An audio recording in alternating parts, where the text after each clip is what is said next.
Any serious account of major marine accidents would be complete without mentioning the greatest peacetime maritime disaster of all times. But what makes it truly inexplicable is the tantalizing reality that it never received the same public attention as it was paid to the sinking of the Titanic, although its death toll was 3 times higher than that of the famed British ocean liner. So, let us have a closer look into the awful fate of the Philippine inter-island ferry Doña Paz. In the early morning of December 20th, 1987, the ship had left the port of Tacloban in Leyte and embarked on a regular passage to Manila. Due to the upcoming Christmas season, more than 4,400 persons were on board, of which at least 2,000 had not been listed in the ship's passenger manifest. According to her capacity plan, the vessel was certified to carry 1,519 persons, including the crew. Consequently, the vessel was flat-out overloaded and utterly overcrowded. At 22:30 p.m., the vessel entered the Tablas Strait between the islands of Mindoro and Marinduque. The captain notified the officer of the watch of a southbound vessel which came into sight ahead on their port bow, approaching at a constant relative bearing. In other words, both vessels were on a collision course. The captain ordered the watchkeeping officer to make a small course correction in order to increase the CPA, namely the closest point of approach, and by that, trying to avoid a collision. However, the ships continued to approach each other at close proximity and eventually collided at full speed. The other vessel, the motor tanker Vector, carried a cargo of 8,800 barrels of gasoline.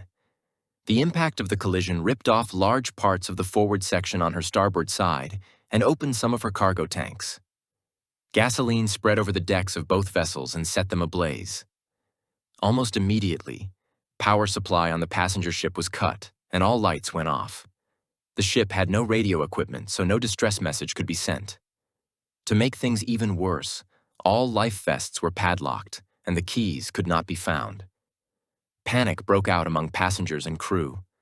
Jumping overboard was no option as the sea surface was in flames. Staying on board meant definite death by burning alive. Engulfed in flames of burning gasoline, the passenger ship sank in less than 2 hours with a death toll of 4,386 people, men, women, and children. Only 24 survivors were rescued later. The tanker sank after a 4-hour struggle, taking down 11 of her crew. Only 2 survivors were found.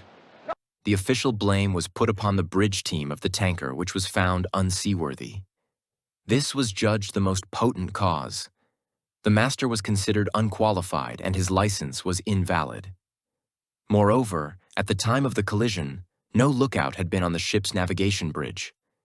However, it was also found that the captain and officer of the watch on the passenger ship had not been aware of Colreg Rule 17b, action by stand-on vessel, a failure which contributed to the occurrence of the disaster, as it is common knowledge that small course corrections in head-on situations and at crossing courses may confuse radar plotting and lead to a close-quarter situation rather than avoiding it. The sinking of the Doña Paz and the Vector is considered the deadliest peacetime maritime disaster in history. It left a profound and lasting legacy on maritime safety, accountability, and legal standards in the Philippines. The tragedy serves as a haunting reminder of the harsh consequences of gross negligence in shipping. The catastrophe forced a re-evaluation of Philippine maritime safety, including stronger enforcement of safety drills, vessel maintenance, and accurate passenger manifests. The disaster acted as a catalyst for improvements in maritime law enforcement. However, the shipping industry continued to face challenges in the years that followed. To honor the victims and memorize the tragedy, a shrine featuring a La Pieta sculpture was established in Catbalogan City, Samar in 1995. Unfortunately, the shrine and its surrounding memorial park was demolished on April 5, 2025, to make way for a new development project. The Catholic diocese, which manages the property, authorized the destruction in favor of a construction of a pizzeria. They cited a lack of funds to maintain the park, stating it had become neglected. The demolition sparked public outrage, which ramped up even more when it became known that it occurred without appropriate permits. Therefore, a particular aftertaste remains when government officials and industry executives continue to emphasize that such tragedies are stark and enduring symbols of the need to prioritize safety over commercial convenience. In the wake of the tragedy, there was a number of significant legal disputes which have had long-lasting implications for victim compensation. While the Board of Marine Inquiry initially struggled to allocate the blame, the Philippine Supreme Court ruled that action of the tanker Vector had to be considered the root cause of the collision, and thus, her owners were to be held liable. Another issue to be settled was whether families of unlisted passengers should be compensated for their loss.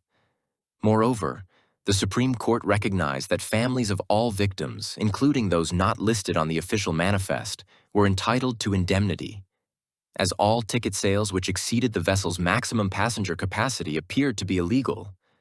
And finally, the disaster put a spotlight on Sulpicio Lines, owners of the Doña Paz, which was involved in a number of other major maritime disasters over the decades which followed. For instance, in 2025, the Philippine Court of Appeals upheld a ruling ordering the company to pay over 230 million pesos, equivalent to 3.9 million US dollars, in damages to the victims of their ferry vessel Princess of the Stars, which capsized and sank in 2008, taking down more than 800 people.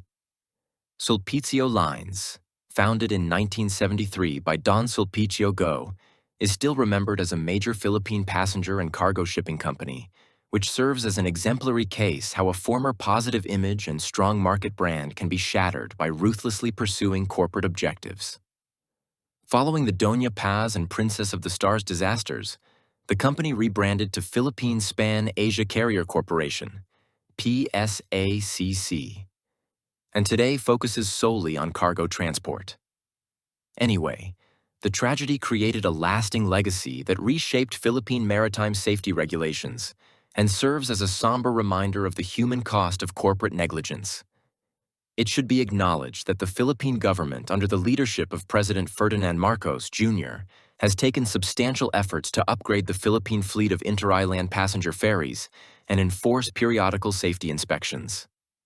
Everyone involved in shipping should remember that the major legacy of the Doña Paz tragedy is not just a date in history, but a continuous call for the enforcement of safety standards, the ensuring of accountability in the shipping industry, and, of course, the honoring of thousands of passengers who perished because of human failure and gross negligence. But that truly requires to stop lamenting and take appropriate action. Acta non verba.